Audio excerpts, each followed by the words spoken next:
You know what else has to do with flicker rate? Is this thing with a hammer and you press it and a chisel and it's a way of massaging people. That versus acupuncture. Um, they can both be say that they're pressed on, but they're entirely different practices because they're aiming at different ways of massaging nerves. And I know flicker rate is so important because a computer screen has pixels in it, and if you put a camera up to another screen, it's going to start flashing on camera and not in real life. So what's the difference of this? What does it have to do with compression? Is this making a larger imagery of harmonics, something that is crying out in quantum mechanics to be quantized? Alright, so here's the thing. We know that quantized things get values and they're in integers. But how is the measurement of integers when it comes to different lines of work? For any job. And desk jobs get a different view because the computer has values and they return, and it's synced up to how strong a dollar is with other variables such as how much a business getting paid off over time. You know, you can have a business and not make any money for the first 5 years because you're just paying off the space that you bought to have the business. And so when you're entering in values of that on a computer, it's, you know, far and near from place to place. So an integer though, my main point is that with the speed of light, people were like, oh, we know how fast it is because we've figured out how long a meter is. Now it's solidified a speed of light's speed. But for quantizing objects with values, we've got an integer, but now we need like a second vicinity to better define an integer, and it's got to handle computer binary because half the jobs, and probably more than half when people are doing the whole work from home thing, are overwhelmingly in favor of computer binary code. So it needs a whole criterion just to flesh that out over the integers. So that's important. That's important.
like to propose a way in knowing more about life and existence in a professional manner and show how many brownie points in professionalism there are.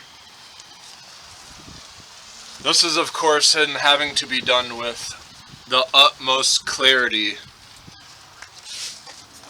wherein one thing, it's undeniable that time is persistent.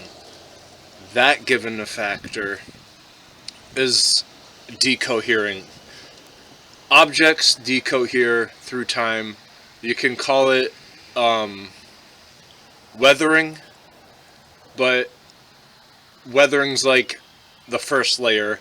Decohering is the overcoat of weathering, because things that you can't see that are weathered are decohering is how you see them and perceiving them. And just seeing something is like, oh, in quantum mechanics. And in quantum mechanics, there's integers. When things are made into values, they're of integer.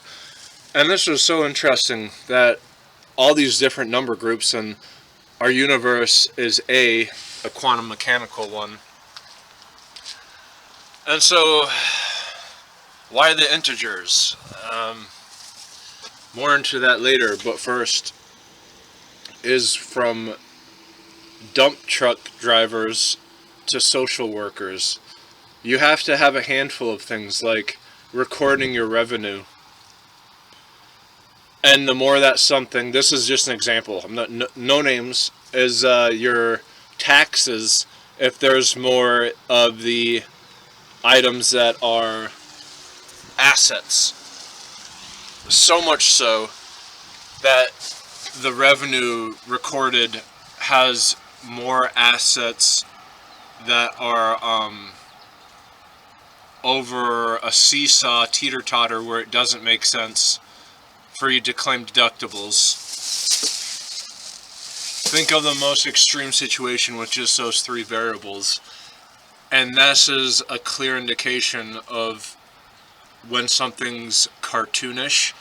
If you can, just looks wrong, it's screaming out to be quantized.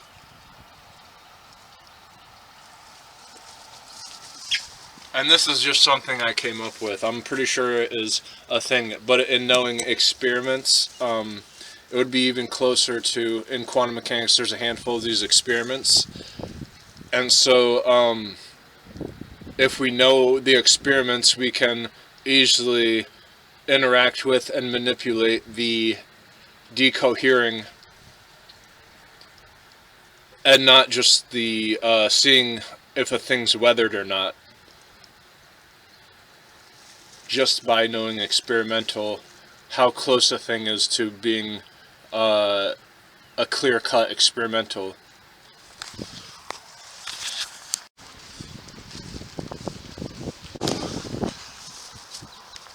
There's a handful of characters that come to mind when you say ninja.